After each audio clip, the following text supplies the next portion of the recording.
Pero be that as it may, yun nga yung sinasabi ko, pagdebatihan nyo yan, yung quorum-quorum na yan or whatsoever, sige, pwede nating pagtalunan yan. Pero yung electing officers, klaro yun, hindi kayo pwede mag-elect ng officer, wala kayong 13. Wala kayong 13, hindi kayo pwede mag-elect ng officer. Ganun. So, yung 13 for officers, hindi nyo pwedeng gawin yan. Kasi 12 lang kayo eh. Yung quorum na yan, hindi yan yung sapat na quorum para for the purposes of electing officers. But for other actions, o sige, pagdebatihan natin yan, kung po pwede yung quorum nyo dyan. Ganon. But anyway, Tinkerbell, para sa akin, there is no point na mag-dwell tayo dyan kung may quorum sila o wala. Kasi they are going to cure that by bringing Joel Villanueva in. And basically, getting the magic number 13 in order to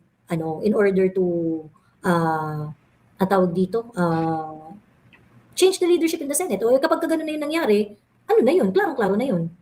Don't ask anyone on what you should do. You ask yourself what you can do. What you want to do regarding this. Ngayon, kung magtatanong ka, ano yan, lalabas ba ako? Girl, you are sa akin kung anong dapat gawin. You are a citizen. You are a citizen of the Philippines, and you don't need suggestion from anyone on what you should do. Just do it. Just do it. Go somewhere else and just do it, because kung maghihintayan kayo of what you want to do, just do it. Do anything that you can in order to actually express your Huwag kayong magtanong sa akin kung anong gagawin ninyo, kasi hindi ko kayo madidiktahan kung anong gagawin ninyo.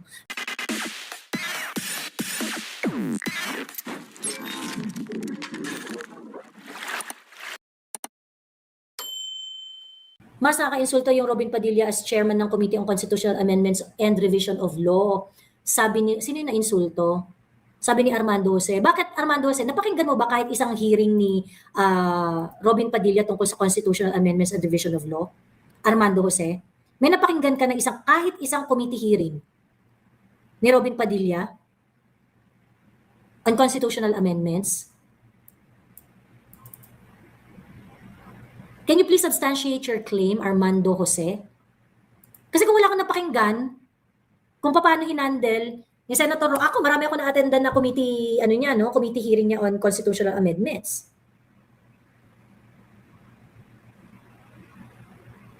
So ikaw, Armando Jose,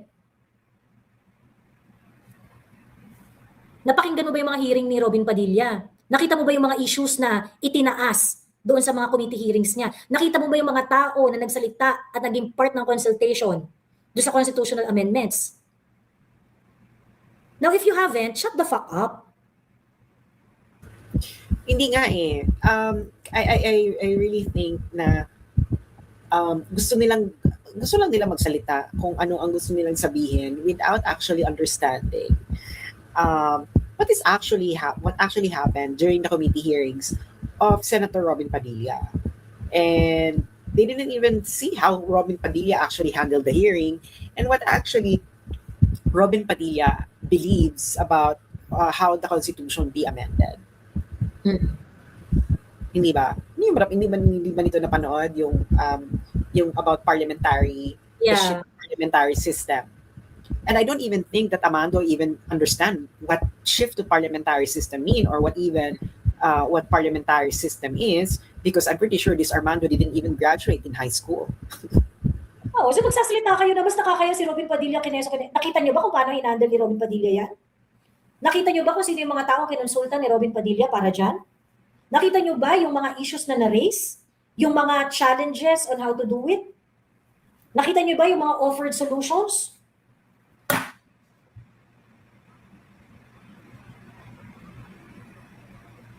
Hindi mo nakita kung paano magtrabaho si Robin Padilla para dyan sa committee na yan. Ayun. So, yun ang ating kwento ngayong gabi. Grabe, ibang klase yung coup, no? The coup is actually really usurpation of authority. Yes, yes! That's what I'm talking about! Yes, yan yung sinasabi ko kanina pa. Yan yung dinidiscuss ko kanina pa doon sa mga kausap kong mga nilalang. Sabi ko, the session today can be described as usurpation. It is Usurpation. void because they usurp the functions of the majority. Usurpation talaga siya. Ibang klase. And it was actually enabled, may Malacanang, sinelebrate pa nga ni Claire Castro eh. Ito po ay naaayon sa rule of law. Mga putang ina mo. Mamasang ka. Rulog puta. Ewan ko sa'yo. Kinaina. Ay, may gusto na umakyat. Ay, rule of law sa barangay ninyo. May gusto na umakyat si Jelang, ano to? Jelang something. Jel Angeles. Ayan. O sige, umakyat ka na. O sige, yung mga galit dito, sige na. Tawag dito, akyat lang kayo, pero I am going to give you 3 minutes each. Alam ko marami sa inyong galit na galit at gusto maglabas ng galit. Pero limit your speech to 3 minutes. Ayan. Ayan. Natatawa ako kay Winnie Monsod. Sinasalsal ang 1987 Constitution ni Christian Monsod. Okay lang siya. Correct. Ang nakakainis kasi, hindi naman pala kaya ni Cheese ang pressure. Bakit nag-join pa siya kila Sen Alan? Di ba sa kwentong barangay mo, si Cheese pa ang nag-convince kay Alan? Hindi, totoo yan. Si Cheese talagang nag-convince kay Alan. Isa sa mga nag-convince, isa sa nag-push kay Alan para maging Senate President. Pero di ba, sinabi ko rin na kung merong babaliktad, si Cheese yung number 1 na candidate. Di ba? Ayun. At pare-pareho sila ng reason ni Joel Villanueva.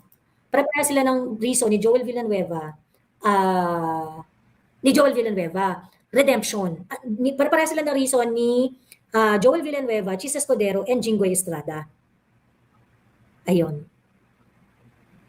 Pare-pareho sila. Ngayon, kay Jinggoy, nagwagi tayo. Kasi si Jinggoy, nanindigan. Okay? Si Cheese, hindi siya nanindigan. And si Joel Villanueva, mukhang hindi rin maninindigan. Ganon. Ayan, okay. Hello, Krami. Hello, Krami.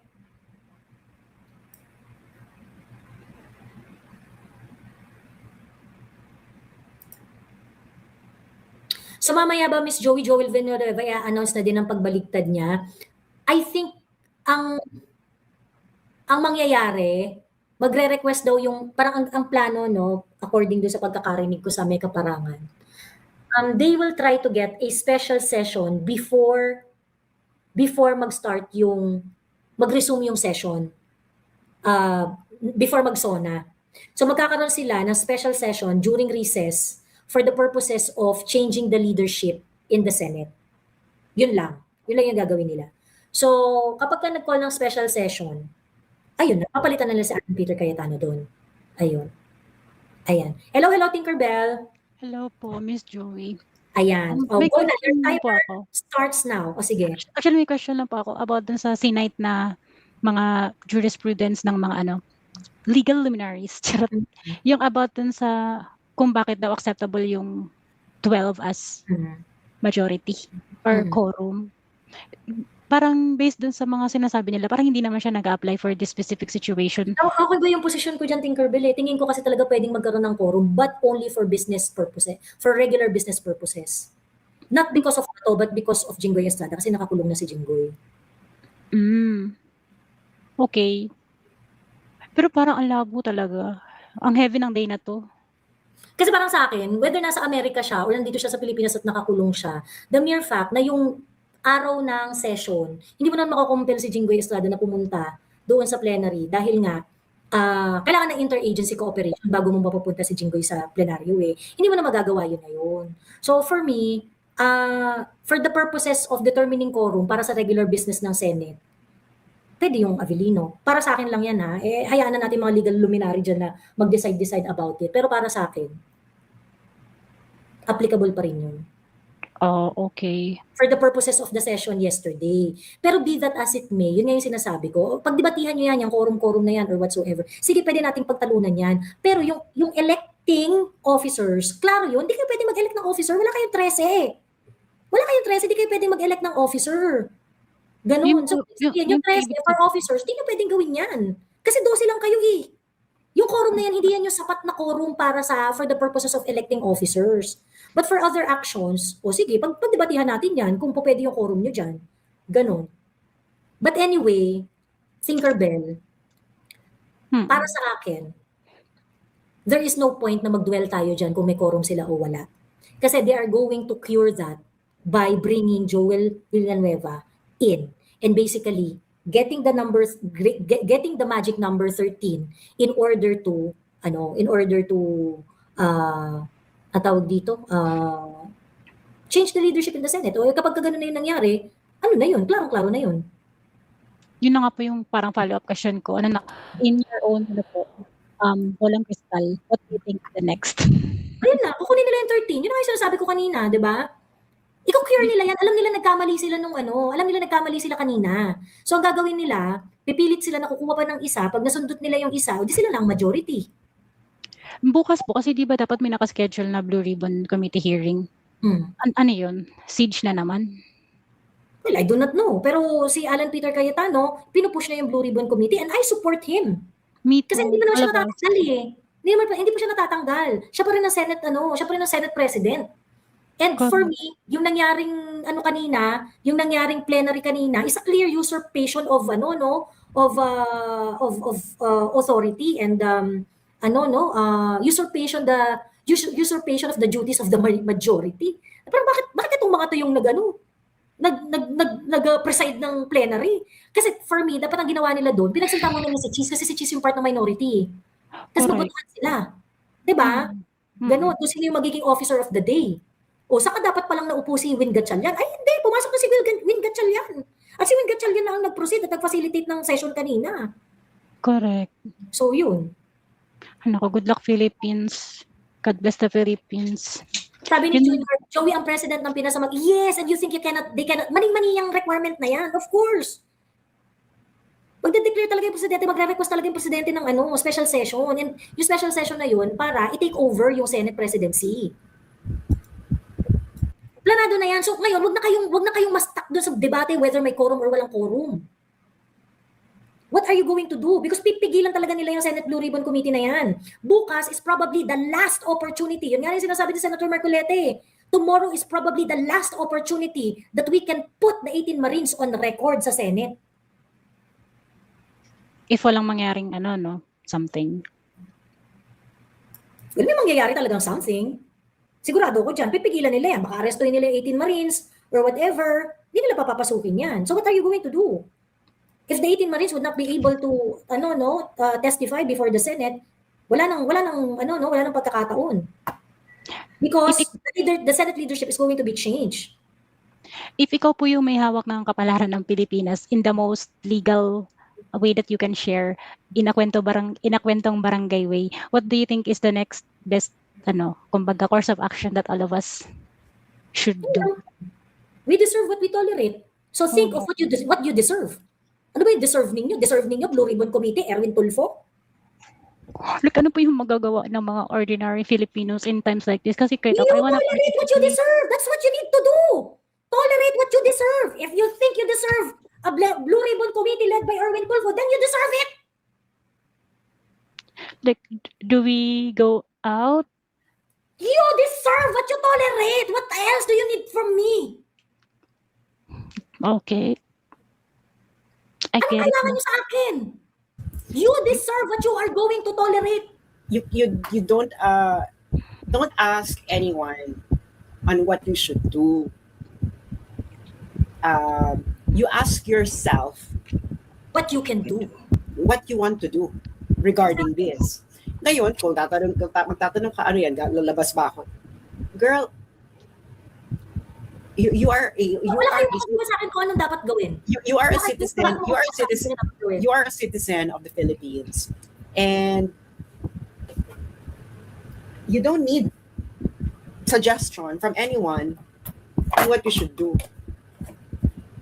Just do it. Just do it. Go somewhere else and just do it, because kung maghihintayan kayo of what you wanna do, just do it. Do anything that you can in order to actually express your Kasi yung Huwag kayong magtanong sa akin kung anong gagawin ninyo kasi hindi ko kayo madidiktahan kung anong gagawin ninyo. The answer is on the title of this live. You deserve whatever it is that you are going to tolerate. Kung ano man yung magiging desisyon ninyo, deserve nyo yan. Ayun. Thank you Anyway. so much. Ayun. Thank you, Tinkerbell. Punta na tayo kay kay Beck ha. Opo. Oo. Thank you. Hello, Beck. Hi. Yeah, tama si Joey. Anyway, kasi kahapon, di ba, may nagsalita na, ay, anong nyo na papaputahin kami doon, samantalang kayo, nandyan kayo, safe kayo, kami nandun sa, hindi ba yung kagabi yun, Joey? Yung merong umakyat dito sa live na, sabi niya, yung mga naghihikayat na lumabas. Tapos, that's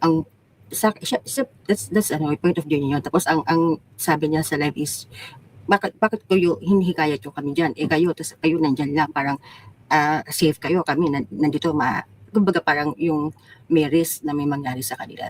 Tama kasi hindi pa pwede kasi itong dadasalan lang natin talaga. Ako, OFW nandito ako. To be honest, sobrang na-depress ako kasi nung nakita ko si Chis kanina sa Senate na dumating, napamura talaga ako. Pero alam mo, bumaba lahat ng mga ng mga pag-asa ko kasi isang araw na lang. O sana, sabagay, although hindi naman natin hawak yung pressure na yun, pero the fact na nag-usap-usap sila nun before nila pamitan si Tito Soto, hindi niyo pala kaya yung ganyan. Nakakalungkot kasi binigyan nila ng hope. Ako, personally, umasa ako binigyan nila ng hope yung mga tao. Tapos hindi niyo pala kayang ipaglaban. Yung MIU nga, hindi nga sila halos, wala nga silang ginagawa hindi naman tayo may hawak ng armas sila. So, kanino tayo lalapit? So, itong mga senators na lang na tuloy parang last kumbaga, last chance natin, stand natin para ipaglaban tayo. Kasi tayo nga mga Pilipino, hindi nga tayo makalaban, di ba? Tapos, ang tagal-tagal pa natin hinihintay ng result ng SC, which is, hindi without disrespecting the Supreme Court. Pero kasi, sila dapat sila nga yung nagpapa-oath sa mga politiko na yan kapag ka nananalo. So kapag kami mga ganitong mga misunderstanding pagdating sa constitution-wise, sila talaga dapat yung nag-aano sa atin, sila dapat yung nagbabalance, sila dapat yung nagtatanggal ng mga saloobin ng yung mga agam-agam ng mga tao. Kasi sa korte lumalapit yung tao kapag may problema Kung hindi pala tayo talaga kayang ipaglaban, what's the point of nakapiring-piring pa yung figures ng justice, diba? Kung wala rin naman pala tayong maasahan. But anyway, sobrang naawa ko kay Senator Jinggoy. Kasi nakakulong na siya, tapos lahat ng mga kasama niya sa Flanders, naka-hospital arrest. Napakaswerte naman nila, naka-hospital arrest sila, tapos si Jinggoy hindi. Diba? Tapos si Jesus Cordero, nangyari na yan kay Jinggoy, nag-ano na si Jinggoy. Kumbaga parang naawa ko sa kanya, naawa ko sa pamilya, naawa ko sa kanya. Kung hindi pala niya kayang panindigan yung ngayon, yung ganyan, I'm sure alam niya yung magiging pressure na yan. Imposibleng hindi. Tapos bibitaw siya ng ganyan-ganyan. Nakaka-disappoint. But anyway, hindi tayo pwedeng umasa sa mga katulad nila Joey, nila sasabihin sa atin na sasabihan nila tayo na lumabas tayo kasi kahit sila may mga threat na rin sila yung mga mukha nila nga nakakita diba, mas identified sila ng government.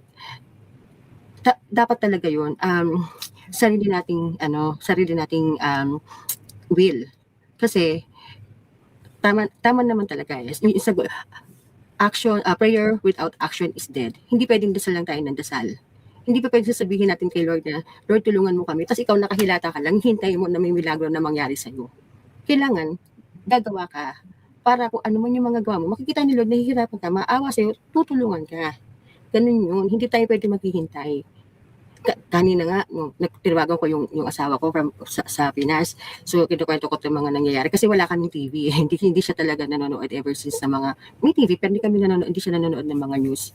So, sabi ko nga sa kanya, if pwede siya pumunta dun sa Senate, para magdala lang, kasi may sakit siya para magdadala lang ng konting mga water, ng food. Kasi ako, wala kaming hindi talaga namin kaya. Ako personally, siya rin, hindi niya yung kayang na matagal sa labas kasi may sakit siya. Ako, gagawin ko kung ano yung pwede kong magawa na tulong dun sa mga nagrarally sa labas. I don't have to, kumbaga parang hindi ko kailangan na sabihan ako or something. Kasi ako, sabi nga ng asawa ko, bakit daw siya po, ayaw na nga na, ba't nakikiano ka? Kasi sabi ko, parang hindi ako, mapapakali na, wala akong ginagawa. Nanonood lang ako sa Facebook, sa mga nangyayari. Tapos wala akong ginagawa. In the first place, kahit wala dyan yung mga anak natin. I mean, pag hindi sila naging successful sa mga ibang lugar o yung mga ibang kabataan, yung mga pamangkin ko, andyan sa Pilipinas, hindi ko hahayaan na ganyan yung Pilipinas, na mamamatay ako na ganyan yung Pilipinas, na Well, assess things that you can and cannot do. Ano ba yung mga pwede niyong gawin at hindi niyo pwedeng gawin? And then, pick up kung ano talaga yung pinaka-doable sa inyo. Do not overcommit. Ano ba yung kaya niyong gawin? O kaya niyong makipagbardagulan sa social media, then go ahead. Go full on, di ba? Go full on. Push back sa narrative or whatsoever. Kaya niyo bang magpapunta ng kamag-anak? O edi i-convince ninyo mga kamag-anak ninyo. yes. Oo, Whatever it is that you think you can push yourself to. ang sinasabi ko is, huwag nating hintayin na sabihan tayo kung anong gagawin natin. Gawin natin kung anong tingin natin kaya at kung anong pwede nating magawa. Kasi maliit man yan or malaking bagay, malaking tulong yan sa movement. Kasi nandito na tayo eh. Hindi natin kasalanan na binudol tayo, pero kasalanan natin pag wala tayong ginawa. Hindi natin kasalanan yung mga nangyayari ngayon etong sitwasyon natin ngayon sa Pilipinas, na meron tayong mga corrupt na mga politician, na meron tayong mga ninanakawan tayo, na maraming namamatay dahil sa flood control, dahil sa health. Pero, kasalanan natin, pag alam mo naman meron kang kayang gawin na konti, pero wala kang ginawa. Kasi, dadalhin mo yan sa habang nabubuhay ka. Tapos, wala ka lang gagawin, iisipin mo lang na ganyan naman talaga yan eh. Kanina nga kausap yung kaibigan ko, naku, sana naman magbago na, back then. Sabi ko, Loy, hindi naman pwede na magbabago lang na ganyan. Kailangan may gagawin ka kung anong pwede mong magawa. Hindi mo po pwedeng iaasa sa iba yung gusto mong mangyari sa bansa mo. Kailangan, kahit pa paano, meron kang contribution kung anong kaya mo. Hindi naman yan full eh. Hindi mo naman sinabi makipagpatayan ka sa Pilipinas or something, kung ano lang yung doable para sa'yo. Like, kagaya nga sinabi ni Joey, kasi para walang, Tinkerbell, naintindihan kita. Ako din, nagpapalakas din ako ng lupi. What I'm trying to say is, i-assess natin sa sarili natin kung paano tayo makakatulong. Kasi, katulad yan, kung kaya nyo ng prayers, di mo prayers tayo. Kasi hinihingi naman yun ni Senator Alan eh. Kung ano yung kaya natin. Huwag nating hintayin na sasabihan tayo na, lumabas na kayo, ganito, pipilitin pa tayo. Huwag nating hintayin yun. Okay. Kasi walang mangyayari sa atin. Yun lang, Joey. Okay. Thank you, Beck. Maraming salamat. Hello, Benga Bells. Hello, Benga Bells. Nakamute, hello. Nakamute ba? Ayan, narinig ka na. Hello. Hi. Bad news naman. Kasi nandito ko sa USA, Miss Joey. So, kagigising ko. Ganun yung balita, no? Kaya tulad nung nasabi ko last time, masyado tayo nagbibigay talaga ng benefit of the doubt sa mga to. Alam naman natin how they play the game. Ang akin na lang talaga is ituloy yung blue ribbon. Bahala na. Basta ituloy nila yung blue ribbon. Kasi wala din lang naman eh. Katulad nila yan, gagawa sila ng mali, then saka sila maghanap ng justification. Lahat ng ginawa ni Bangag from PRRD, kay lahat niyan. Pati nga yung kaso ni Jinggoy, yung kaso ni Jinggoy is mahina. Kaso, kasi kulong ka namin, bahala na. Ganun. Ang bilis nang nangyari, walang due process, ang bilis na ilabas yung warrant niya. Lahat yan. Ang akin na lang, tomorrow, ang naisip ko nga baka pwede kaya silang mag-session sa ibang lugar. Parang meron akong nakitang post ata, si Kifi ata. Oo, meron silang 13. Kaso nga lang ang problem, wala nga silang 13. I see. Kung meron silang 13, Oo, sana sila sa... si Jinggoy, diba? Tapos iba to, Yes. in hiding, ganyan. So, Yes. Ayun. So, wala na. So, ang option na lang talaga bukas, magpumilit silang pumasok. Ako I support the call of Senate President Alan Peter Cayetano na mag-push through sa Senate Blue Ribbon Committee hearing bukas. Kasi Ako naman po. oo, that is the tomorrow is going to be the last opportunity na pwede nating mapakinggan yung yung 18 Marines, what they have to say about dun sa mga maleta deliveries and things like that. Ayun. So, Yun nga. ayun. Yun nga eh. Kasi talaga masyado tayong mabait. Katulad yung ginawa nila, yung nag-walkout sila. Talaga ngayon, dun ko na ano yung gigil ni Marcoleta na dapat tinuloy nila yun eh. So wala na, tapos na rin lang. Actually, sa Wala. totoo lang, Benga Bells, nung Yes, ma'am. push ni yung amendments ni Marcoleta, dapat tinuloy na talaga dapat hindi na nagpakabait si Lauren Legarda at Yes. si Alan Peter eh. Dapat nagboto na sila, inadapt na nila yung bagong rules. Opo eh. Kasi masyadong ano eh, di naman sila mali that time. That time, tama naman sila. So nagpaka-civil sila, tignan mo to, binaboy talaga. Nagpaka-statesman. Pa? Dapat nagpakabait pa sila, nagpaka-diplomatic pa. So, dapat nag-flex na rin sila ng muscles eh. Kasi nga, ang kalaban ng Senate, ng Cayetano-led Senate, hindi lang naman yung 11 senators eh. Kalaban rin nila Malacanang, kalaban rin nila mainstream media. Diba? Pagkatapos meron rin silang ibang pagkatapos, meron pa silang nudge na kukuha against them from the judiciary. Hindi, grabe yung grabe yung, nakita niyo yung progression. So, nagpalit ng Senate presidency. Si Soto, very very congenial pa noon. Congratulations, ganyan. Tapos biglang pagkatapos noon, nilusob yung Senate. Pagkatapos noon, nung palit-palit na ng nung na-announce na magkakaroon ng Blue Ribbon Committee hearing on flood control, biglang ni-rush na nila na kunin uli yung control ng Senado. So, I really think that sa mga Duterte supporters kasi, they can see this, no? Yung mga Duterte supporters, I'm pretty sure meron kayo mga kakamping friends or non-political or whatever. I really hope that you can talk about this sa inyong inuman or in your conversation, because we are talking here about your money. Pinaghirapan niyo to. Why do you not want the investigation to happen? Ayun. Anyway, Benga Bells, meron ko pang gustong idagdag para makamove on na tayo sa pila at marami-rami ang nakapasok sa ating tindahan. Wala, yun lang. I hope tomorrow, ituloy pa rin nila, no matter what, ano man. Kasi wala na talaga kung ganyan lang. Eh, hindi naman sila sumusunod sa batas eh. Hindi naman sumusunod sa batas yan, mga yan, ever since. Kaya di ba yung usapan nga natin nakaraan, too much, benefit of the doubt na yung binigay natin sa kanila. Sa maduming politika, talo ang may prinsipyo talaga. Oo, talo talaga may prinsipyo. Talo talaga. Tingnan mo na lang si, PRRD, beloved natin yan. Sobrang maprinsipyo. Tingnan mo ginawa sa kanya. Diba? At saka yan, Miss Joey, sa kakaprinsipyo natin, yung SC naman, di gumagalaw eh. So alam na nila na, kung gagalaw man, magde-decide man yung SC, huli na ang lahat. Baka nga lumabas yung decision po nung petition nyo na habeas corpus, baka patay na si PRRD. Ganon sila mag-decide, I don't know. Pero ito na naman ay petition nila itong ginawa ng Senate, matagal-tagal na naman po ito. So, yun lang po. Sana tomorrow, we still have the hope na mangyari po yung hearing. Thank you, Benga Balls. Sabi ni Jacob Tasha, I hope tomorrow favors us. You think the situation is going to be better than today? Of course not. Of course not. Pipigilan nila yung Blue Ribbon Committee bukas. That's what's going to happen. Gising. Hindi papabor ang sitwasyon sa atin bukas. Gusto nila Alan Peter Cayetano na matuloy ang Blue Ribbon Committee. But I'm telling you guys, pipigilan yan. Pinigilan nga nila today eh. Pinigilan nga nila kanina eh by pushing on the plenary session eh. Kahit wala naman sila talagang quorum. 'Di ba?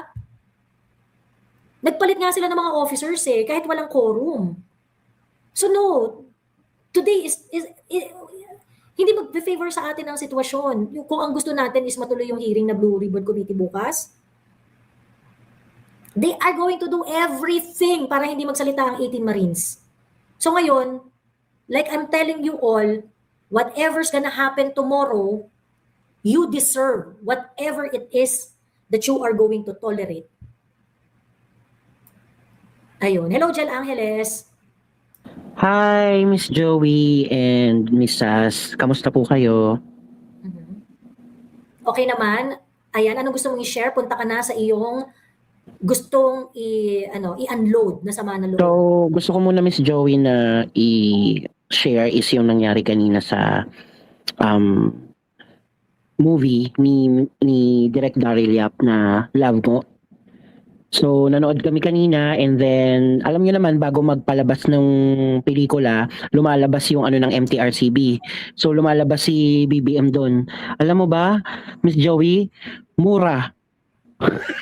Mura ang nangyari. Hindi, real talk, Fairview Terraces kami, nanood, puro kami magkakabarkada. So, tahimik lang kasi may kasama akong kakamping. Baka may issue, ganyan. So, ayokong pag-usapan yung ano.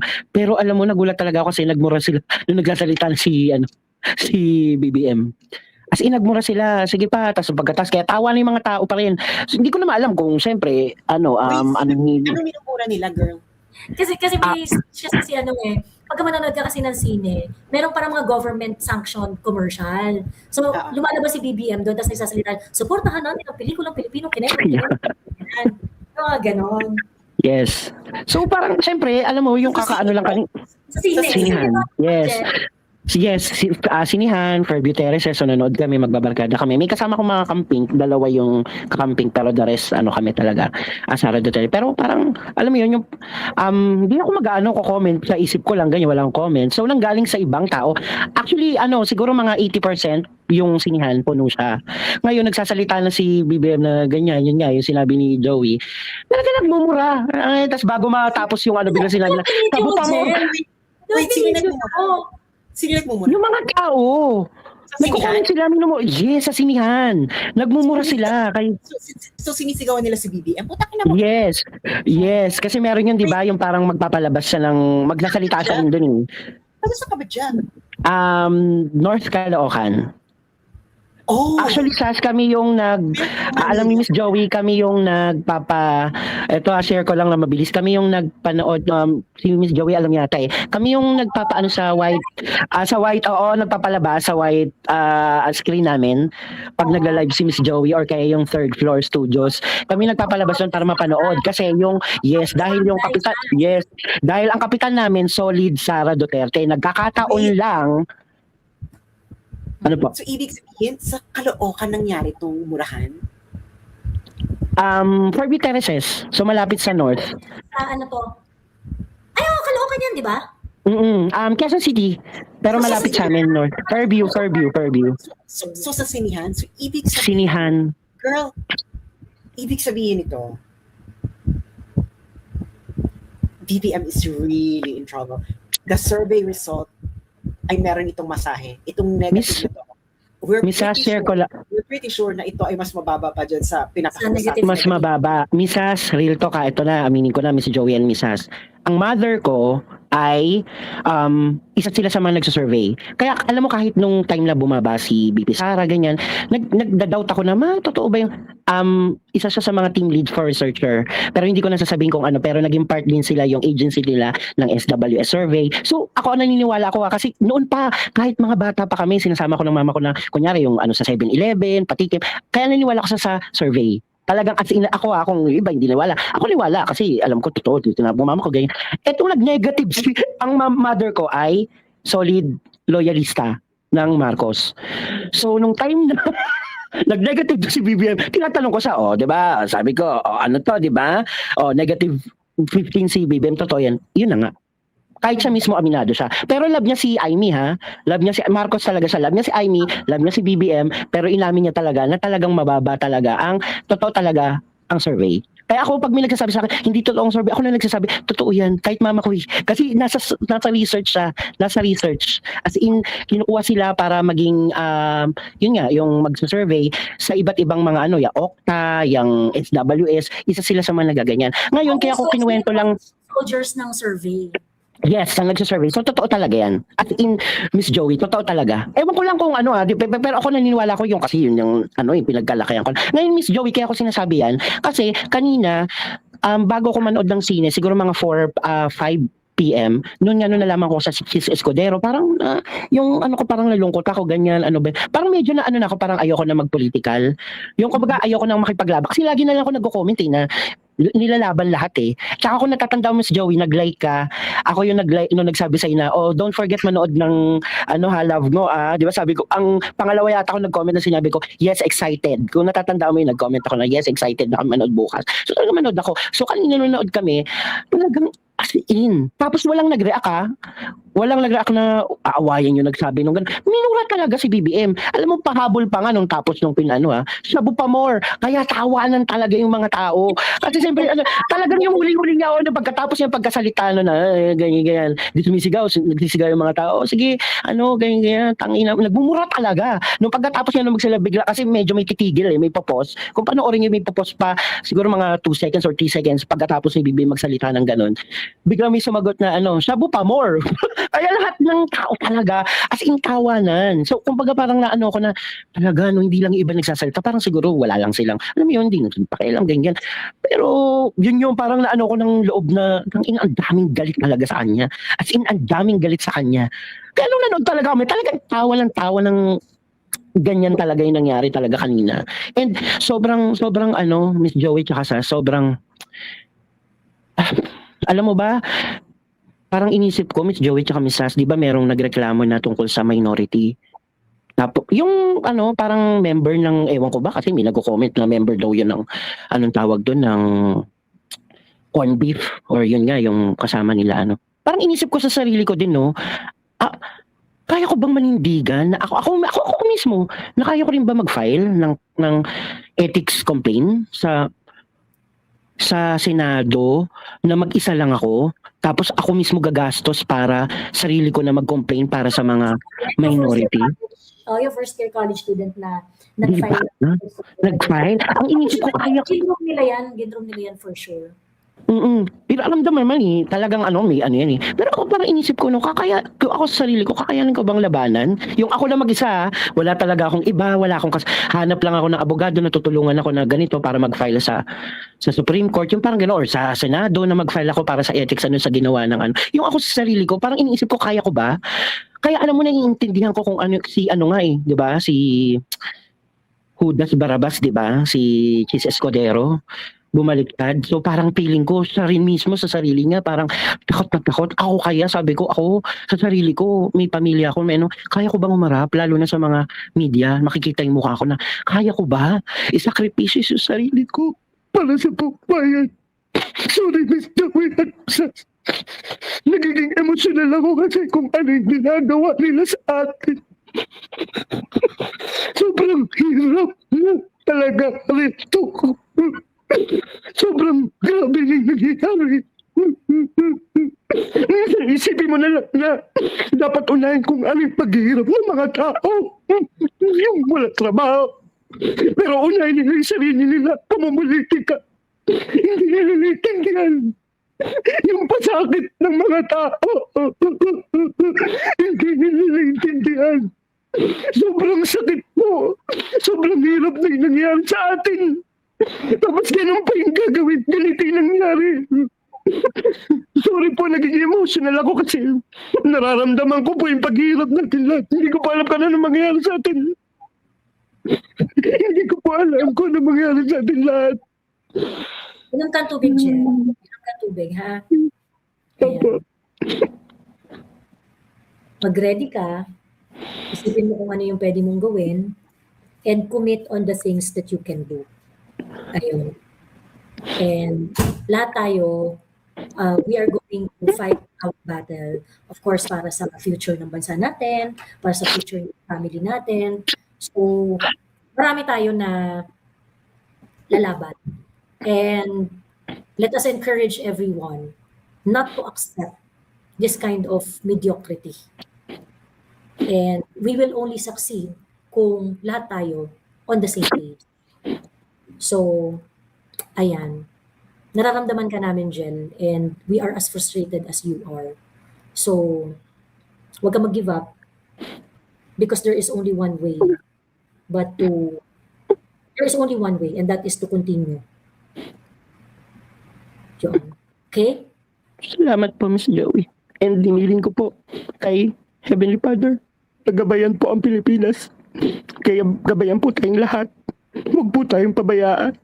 At sana po, kung ano po yung nangyayari sa atin po ngayon, malagpasan po natin ito at protektahan po natin si BP Sara.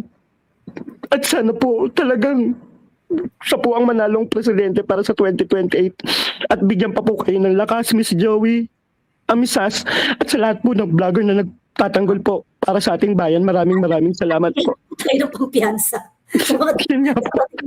sa mga darating pang warrant of arrest. Kaya nga, and iling ko lang Miss Sas and Miss Joey, kaya po talaga rin ako umakyat kanina ay ngayon po nag-request po ako na sana ilabas po sa atin kasi medyo, sorry po Miss Sas parang nung naririnig po kita nung bago nagsimula, parang sabi ko, parang may pag-asa pa ba? Medyo yung tono ng voice, sorry po Miss Joey pero yung lieutenant parang sabi ko, oh, sige, let's wait, ganyan parang yung medyo nawawalan po ng ng kumpiyansa po. Yun lang naman po Miss Joey. Pero alam ko po kaya niyo rin po ipaglaban ko pero medyo po kanina medyo na lungkot lang ako na yung tone po ng voice na parang kaya pa ba natin to. Yun lang po. Pero maraming salamat po Miss Joey.